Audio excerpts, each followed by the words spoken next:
Yo, what's cracking tube gang? Today we got Ever why scrolled through police can't stop swimmers, man. ever scrolled through your You feed finna and see. seen those? We got why police can't stop swimmers, man. If you know what a swimmer is, it's them fucking people that be driving down the fucking E-way fast as shit, acting like they ass just got somewhere to be such in a rush. You feel me? But we got why police can't catch them. Y'all, let me know if what y'all think on this topic. Let's get into this video, gang. Insane videos, cars weaving through traffic like they're playing a real-life video game. We're talking about the cutting up in traffic trend that's absolutely blowing up recently, with names like Squeeze Benz and License becoming almost legendary. These guys have some serious driving skills, no doubt. But let's be real, they're also dicing with danger, risking not just their own lives, but everyone else's on the road for those insane clips. So, the big question everyone's asking is, why aren't these guys behind bars already? And how on earth do they always get to drive these expensive cars? I mean, this is the USA, right? Land of traffic cameras on every corner and cops seemingly everywhere. How do these swimmers, as they call themselves, manage to pull off these runs day after day without getting caught? Let's break it down together in today's video. But first, make sure to leave a like to this channel for more videos covering the most famous swimmers. He ugly as hell. hell. Dive into the tricks these swimmers use to evade getting caught. Let's take a look at what law enforcement can do to track these guys down, and why it's not as easy as it may seem. First, let's talk about the perception of surveillance. Yeah, the US has a lot of cameras, but are they really the all-seeing eye that can track a specific car doing 100, weaving through 5 lanes of rush hour traffic, and follow it all the way home? The reality is a bit more complex. Think about it. Traffic cameras are often focused on intersections for red light violations or monitoring general traffic flow. The resolution might not always be high enough to clearly identify a license plate, especially at high speeds or in bad weather. Plus, the sheer volume of traffic in major metropolitan areas makes it like finding a needle in a haystack for law enforcement to manually track a single vehicle in real time through this network. But what about general police presence, you might ask? While you might see the resources needed to dedicate officers to specifically monitor for and pursue these high-speed traffic violators across a sprawling city are immense. Police departments have to prioritize calls based on severity, and while cutting up is dangerous, it might not always be the top priority in a city dealing with more immediate threats. Furthermore, the very nature of the offense makes it difficult to address. Cutting up is often a short burst of intense activity. These drivers might engage in the dangerous behavior for a few minutes to get their footage, and then quickly blend back into normal traffic or disappear altogether. So we're good. Let's look and get off at this exit. Let's look and get off at this exit. Did we lose the cops? Did we lose the cops? Let's get off at this exit. Let's get off at this exit.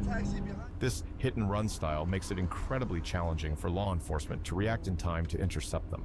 Even if a report comes in, the individual could be miles away or have already switched vehicles by the time officers arrive in the area.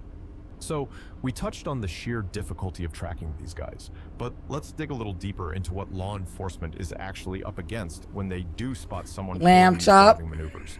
It's not as simple as just flipping on the lights and sirens and giving chase. There are a lot of factors that come into play, and police work in these situations is governed by strict protocols designed to protect everyone, not just the officers involved.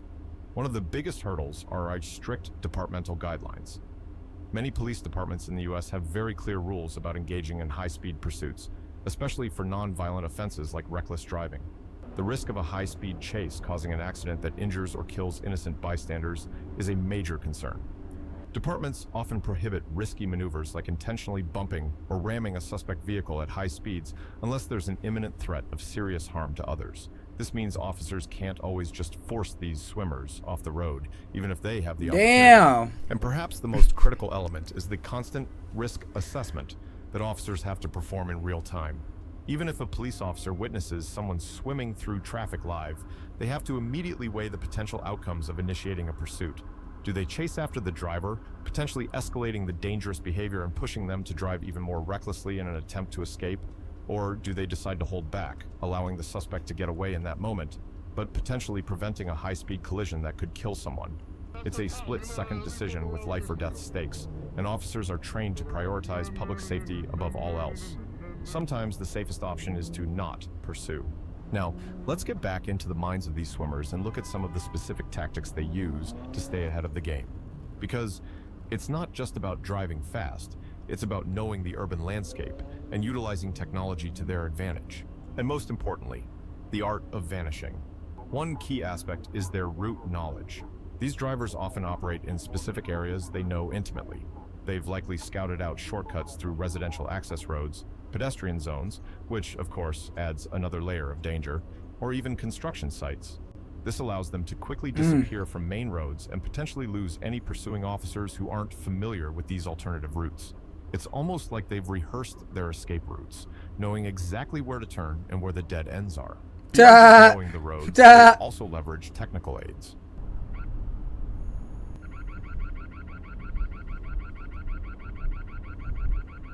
It's highly probable that many of these drivers use radar and LiDAR detectors. These devices can warn them in advance when law enforcement is using speed measuring equipment, giving them precious seconds to potentially slow down or alter their behavior before being clocked. Or, alternatively, speed off anyway. Apps like Waze have become invaluable tools for these individuals.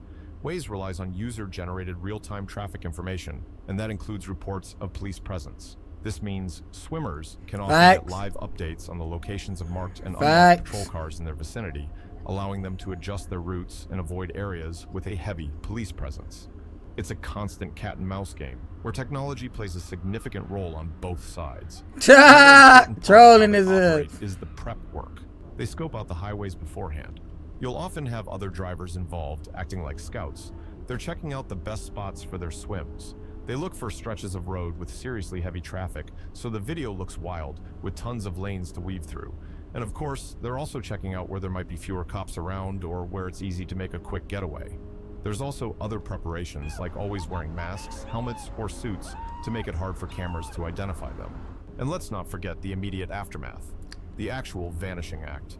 Because once the swim session is over and the cameras have stopped recording, what happens next? It's highly probable they have pre-planned staging areas or even safe houses where they can quickly switch vehicles. Imagine pulling into a discreet garage or a less trafficked side street and hopping into a completely different car, instantly changing their profile. They might also have a change of clothes or even alter their appearance quickly. Oh no, they doing all that. Any potential witnesses or lingering law enforcement.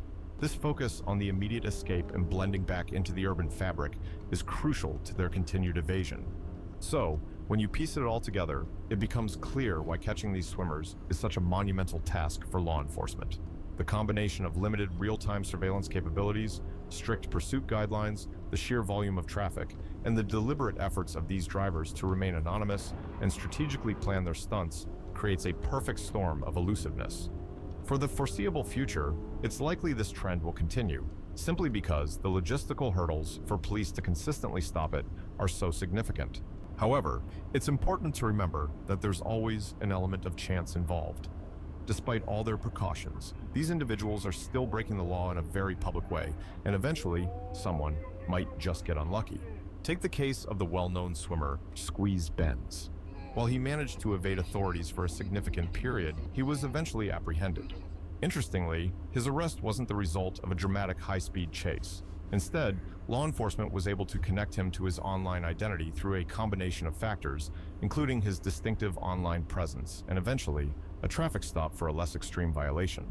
This allowed them to positively identify him and bring him in. It serves as a reminder that even with careful planning, the risk of getting caught is always there, whether through a stroke of bad luck or persistent investigative work. But what do you think about all this? Is it just a matter of time before more of these drivers face the consequences, or will they continue to outmaneuver the authorities? Let me know your thoughts in the comments below. Stay safe out there. Hey man, what y'all think, man? Let me know in the comments down below, man. We on to the next video. Gang.